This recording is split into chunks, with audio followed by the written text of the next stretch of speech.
So I'm here with John Anderson at the Union for Democratic Communications / Project Censor Joint Conference here in San Francisco. We're both radio nerds, so we're going to nerd it out about radio for a little bit. So John, tell me about your involvement in the LPFM movement. We talked about that briefly yesterday. Okay, my first experience in radio was in my college radio station back when I was in high school. I had a friend who had friends at the college station, and he got a punk show Saturday nights, and we actually had a punk scene in my hometown, and so bands would play, and then at midnight we'd all go over to the radio station and they'd play live, and it was just really cool, and I really realized how interactive radio could be and how intimate it could be. And I went to school, and I decided to get a degree in communications with a specificity in broadcast journalism, and I started working in the commercial radio industry in 1993, and I graduated in 1996 when the Telecom Act happened, and I had no idea that it was coming down the pike. Now, after I finished college, I was also looking for other work because radio pays very badly. And I ended up signing up with a .com service called The Mining Company, and now they're called About.com. But their whole idea back in that day was, instead of having search engines find things for you and it's all inhuman and doesn't really work very well, they were going to hire what they called guides to basically develop websites on certain subjects, and you get paid like an independent contractor rate. So I basically did that to pay my car loan. And I was About.com's guide to pirate radio. And the way that I went for the site was, I looked at it as a beat. I was a journalist, this was my beat, so I was going to cover pirate radio, and I got very involved and got to know a lot of people in the micro radio movement, the unlicensed broadcasting movement, which came before LPFM, and in many ways provided like the direct action that led to the FCC considering LPFM. So I'd been covering this as a beat and going through it over and over and over and really engaging with the FCC documents and stuff, and at the same time, I was working in a broadcast industry that was actually working to attempt to marginalize the service. And at the radio network that I worked for, we were a member of the NAB, and I had access to the NAB's weekly membership fax that they sent, which had this little thing on it, like, if you want to visit the members only section of our website, here's the code. And so when the LPFM process started at the FCC, commercial and public broadcasters mobilized to attempt to kill it first, and if they couldn't, to marginalize it. And on my pirate radio website, what I did is I went into the NAB's members-only things, siphoned out all of the documents, and then published them online for everyone to see.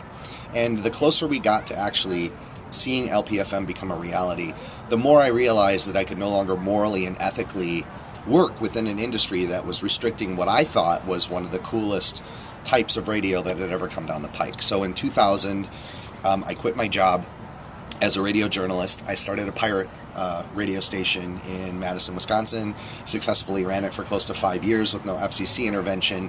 And once the FCC approved LPFM, I became really involved with people trying to set up stations. So I've been covering it as a news thing for a long time. I'm now a media policy scholar, so I covered it from there. And I was also an activist, helping to set up radio stations like LPFM's before they were actually licensed. And then when the licensing happened, I was in grad school down in Champaign, and we actually had a very active independent media center that ended up buying the large post office in downtown Urbana. And it was a really cool incubation space for lots of different type of activist-y and media type activities. They applied for and received a low-power FM radio station license in 2002, 3, something like that. Got the construction permit, and in 2005 we actually had a barn raising where the Prometheus Radio Project came out and spent the weekend and built the entire station. So I've been kind of involved in it as an observer, as a pundit, as an activist, as a construction person, but radio's in my blood, and community radio especially is in my blood. So if we had to sum this in 30 seconds, punk rock ruined your life. just like me. That's why we hit it off, because I'm the same way. So punk rock ruined both of our lives, and now we're here. At this activist I distinctly conference. remember when I was growing up. I was born in the 70s, so the first exposure that I had to music was disco. Then the 80s happened, and all that music was crap. But it was also the time when hip-hop started. So back in the day, I was actually a b-boy. I break-danced and all that kind of stuff. Nice. And then, like, in 7th or 8th grade, I remember my friend Eric coming over to my house with a cassette tape of Dead Kennedy's Bedtime for Democracy. And he played that for me, and my mind was just blown. And since then, it's all been downhill. Yeah, well, that was it for me, too. There was this kid, I grew up in a little suburb, and there was this one guy named Dave who was into punk rock, and Dave was really cool. And I would just look at Dave's backpack, and any of the patches that he had, I would try to go and find those albums and just buy them. I didn't even know what this music sounded like. I just knew that this was something cool that I wanted to be into. Yep. And I was like, Fugazi. I'm gonna go. and then I bought Fugazi's 13 songs from there, and Minor Threat, and got into Discord, figured out what it was all about. I was like, this Ian guy's in a bunch of different bands. That's right. Is that normal? Yeah. I guess that's, and slowly but surely the world unfolded to me, and I guess this is what happens when we grow up. I could totally regale you with oldie-timey punk rock stories of hanging out with Glenn Danzig in a basement in Janesville, Wisconsin, when he plays a show with, it was all these kids that he knew, and it was the Misfits. So the kids knew they do the drum loops, they knew the bass lines and everything like that, and they actually played a show. He fronted a fake Misfits band in a basement in Janesville, Wisconsin. Glenn Danzig did? Yeah. This was post-Misfits? Yeah. See, that's interesting to me, because I always thought, and I've never met Danzig. I met kind of an asshole, actually. Excuse me. I'll edit it out for the please. audio. Yeah, no worries. Sorry. For the YouTube thing, it's fine. But yeah, for radio, I'll have to. Well, I've heard that, and I actually have met. I met somebody that played bass for him, Erie Vaughn. He used to be actually our manager over at Radio Free Nashville. Him and Erie used to be roommates. When I met Erie, he was talking about playing with Glenn and the artwork he did and stuff. And I said that when I was in college, which is totally true, I was like, yeah, I was in a Misfits cover band. We used to do a Halloween Misfits cover band. Just me and my friends, just goofing off. We played at parties and stuff. And I was like, and I actually sang. I was Glenn Danzig, and he just kind of looked at me and he was like, did they make you be Danzig because you guys are the same height? Because we're both 5'4". You need to add a bunch more muscles. Right, yeah. Well, and he's got a little bit of a belly because he's a good bit older, but yeah. But see, that surprises me, though, because I was always told that he really shunned the Misfits days and did not celebrate that at all. But here you are saying that he fronted a Misfits kind of tribute band just for one night kid's basement, because they were friends in Janesville, Wisconsin. I don't know why he was there. I don't know how he came there. All I know is I get a call from my friend saying, "Holy crap, Glenn Danzig's coming over to my house party." And they were having some local bands play, like Inspector 12 and Flack, and these bands from northern Illinois, southern Wisconsin. I don't know if he was just passing through or crashing or something, and I had my learner's permit, so I drove up to Janesville and nice. Had a couple of beers and got to listen to Glenn Danzig. And the band was shaky, and I don't know if he was totally into it, but holy crap, it's one of those things. Yeah, it's still pretty neat. Back in the day, I remember when I was, Glenn Danzig was in a basement, and he was still angry, and Yeah. But he wasn't the nicest dude, or? No, kind of standoffish, not very talkative, but, I didn't care, man. I was seeing Glenn Danzig play Misfit songs in my friend's basement. Yeah, that would be pretty I interesting. I just pooped myself, and it would have been on the capstone of the night. Yeah, it would have been your Gigi Allen moment for the basement show. Right.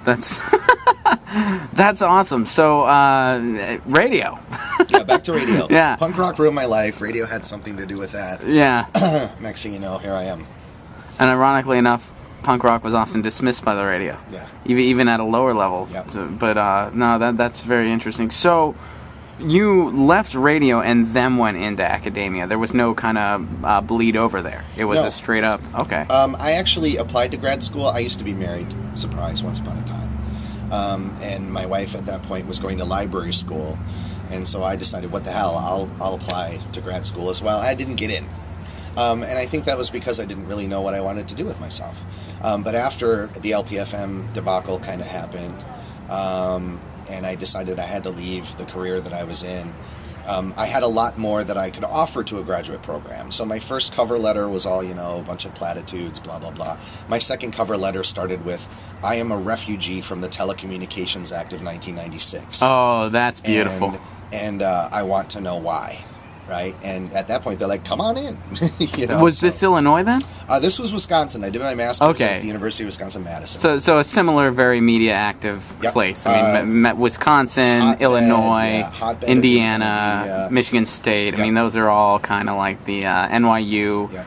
Those are all kind of Georgia a little bit. And like Madison is one of those lefty bubbles in the United States, right? Right. Where we used to call it 30 square miles surrounded by reality. Now it's up to 65 square miles surrounded by reality. But the idea was that you could do a lot of interesting stuff there. And for the town that Madison is, there's a lot of really cool independent media going on there. They had an anarchist newspaper called The Insurgent, and they had they're all weekly called The Isthmus, which is still locally owned, and they have a wonderful community radio station called WORT, and they had a very vibrant independent media center back in the day, and there was just a lot of stuff going on. So it was a really good place to be a person who was disaffected with, the actual media environment, to connect to kindred spirits who were also in it for similar reasons.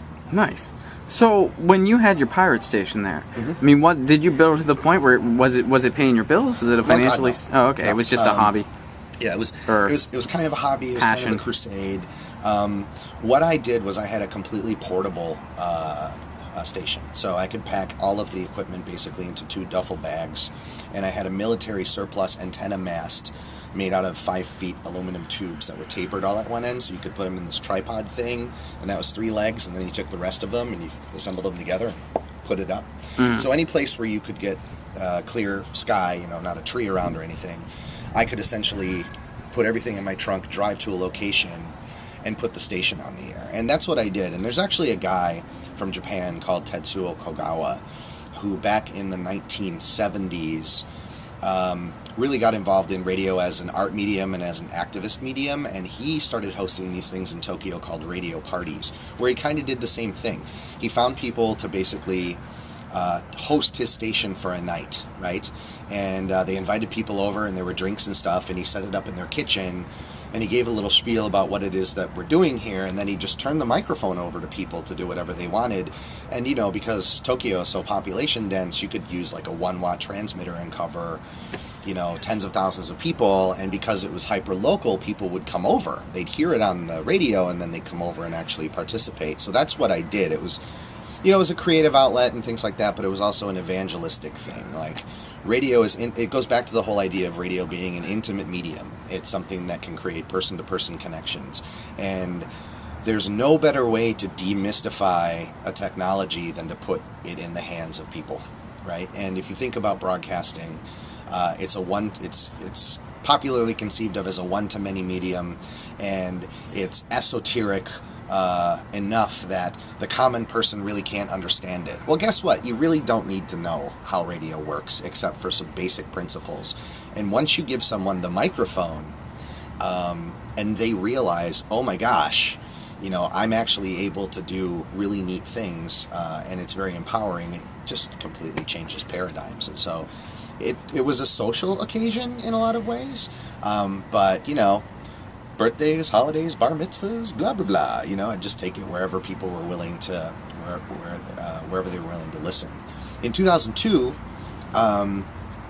during the National Association of Broadcasters annual radio convention in Seattle, a bunch of micro broadcasters from around the country converged on Seattle during the convention, and we occupied Seattle's FM dial. We put 13 pirate radio stations on open frequencies in Seattle, and we got negative land to record a culture jamming air check of the local Clear Channel station 94.7 KJR.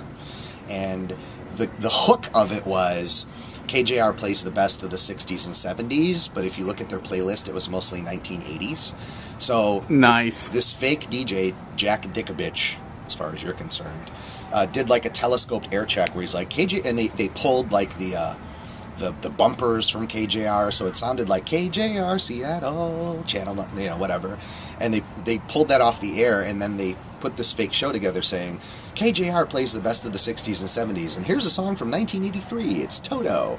And it was a half an hour long air check, and the more you got into it, the angrier the DJ became, until the end where he's like, you understand that Clear Channel doesn't care about you, the NAB doesn't care about you, they would murder your family and rape your children to protect their bottom line. So everyone go down to the NAB conference and da-da-da-da-da. Wow. And we simulcast that, the opening day of the conference, on 13 frequencies throughout Seattle. And it was totally due because it was portable and you could take it. We had hosts that were willing to put it up. And so System P, as it was called, was a creative outlet. It was a musical outlet, but it was also an empowerment outlet where people actually could grab the mic, do interesting things outside of FCC regulations. So there's that extra element of potential creativity, but I miss those days. Well, you know what's awesome about hearing this story? I used to live in Seattle, and KJR is still up there. Yeah. And I did a show for them once, there was at the comedy club. They were like sponsoring a night or whatever, and it was like their listener event.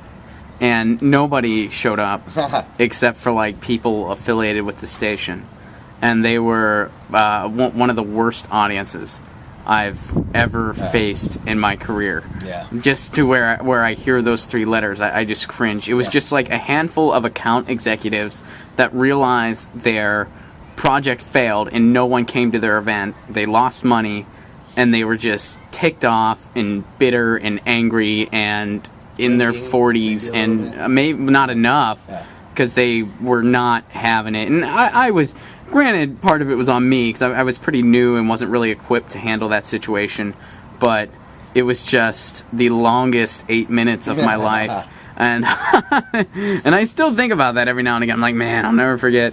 That wasn't as bad as the KJR listener event. Whenever there's a bad night, I'm like, I've been through worse. I'll send you the link to the air check. Yeah, please. I have it, and I actually put up a whole feature, like a report back from we called it the Mosquito Fleet, mass occupation of the FM dial. I've got a whole feature thing with pictures of where we set the station up and how we did the logistics and what frequencies were occupied. And we ran the stations separately except for when we did various simulcasts. And this is also in the early days of streaming online. So Seattle had an independent media center. Yeah. Located downtown. We were in Capitol Hill on a primo frequency that basically covered the convention center. And the IMC would pull down interesting programming from the various stations that were on the air and then stream it out live, and then the rest of the stations could pick those programs up and like rebroadcast them. So it was a really kind of cool quasi-organic experiment into syndication and things, but not done for the profit motive that we typically associate with that today. Right. That's interesting. Yeah. So let's wrap up here. I want to ask you: is this your first UDC conference, or how? I know you have a history, a very vast history in this stuff. This is my second or third UDC conference. The last one I was at was in Vancouver, like in 2008, 2010. We have a Northwest theme all the time. Yeah. We have a very Northwest/Madison theme that was not planned at all. No. But this is my favorite conference to come to because this is the place where we can kind of cast off the trappings of academia and really speak, quote-unquote, truth to power. It's also a conference that combines scholarship with activism. My operative rationale as a professor comes from a song by KRS-One, Zach De La Rocha, and The Last Emperor called CIA, Criminals in Action. Mm-hmm. And KRS-One's verse, it's the last verse in the song, he says something like, call your congressman, your senator, your mayor, it's time for all the scholars to unite with all the players. And when I heard that, it resonated with me because so many times people get into the academy and they really do have that kind of ivory tower mentality where they're slightly above everyone else and they're the experts and they can speak down. But I came out of a grassroots experience, and so as a professor and as a teacher and as a researcher, I still want to keep my feet in that. And I still am involved in independent media projects in New York and helping to set up small stations in various areas and things like that. But you don't find this kind of nexus at any other academic conference. Well, do you feel like as an academic you're in the minority with that attitude, or? That's a hard question, man, because that means that I have to, suppose the way other people think. Sure. I think the fact that we're all here maybe belies that a little bit, but everyone also comes at it a little bit differently. I'm a curmudgeon, and there have been plenty times this weekend where there's been something said where I'm like, God, man, I remember hearing that at indie media centers, and it's not the time, it's not the place. We're actually all here together. This is a time to express solidarity and exchange ideas. Right. Generally speaking, though, that's what it is. And I mean, it's also the radical conference. So there's a lot of things that I think scholars that come here talk about that simply would never be accepted into another conference. And it's not because the work itself is not of a scholarly caliber. It's just that, the political economy of academia is not accommodating to people who say, let's burn it down. Sure. No, I understand. And I know it's really hard to, generalize academics' attitude. It's just, I think it's so apparent that there's this, disconnect between praxis and theory that, I mean, not everybody has fallen into that, but so many are. And I think, it's like you kind of wonder, well, how do we change this? Because so many people, are doing stuff like this. I mean, we're all here, but man, I wish there were 1,000 more of us, This is, of all the various conferences that I go to, this definitely has to be my favorite one. Just because, normally you go to a big conference and there's 20 concurrent panel sessions going on, and there's maybe 4 people in the audience, and those people are the partners or spouses of the people on the panel. And it feels kind of like a meat market where everyone's trying to make a name for themselves. And here you have a lot of time to actually get into interesting discussions, and there's an element of, I don't know how to put this, provocation is okay. Normally, if you go to an academic conference and you say something provocative, people look at you as oh, you're the crazy person over in the corner. And here, everyone's kind of the crazy person in the corner. Right. And so it's expected. Yeah. The rejects of every lunch table have gathered for 1 weekend only. I wish you're right. I wish there were a lot more of these. Once a year is good. It would be interesting if UDC could adopt the same model that other academic conferences had, and there was actually a panel about this on Friday about the roots of UDC. They used to hold regional conferences as well. Really? And I'd like to see us get back to that, because there's people that can't spend the weekend to fly out to San Francisco for a conference which maybe their administration or their bosses won't recognize as being quote unquote academic or legitimate. Right. And it's great to have people in a centralized location talking about interesting things, but it still comes down to that scholar-player dichotomy and actually making it work where you live. And I'm a big believer that the best change takes place, between people and in your own neighborhood and in your own community. And if you do enough of that, then you can change your neighborhood and your community and your city and your state and your country and your world. Right? Nice. Perfect. Well, thanks a lot, John. Sure, thank you. All right.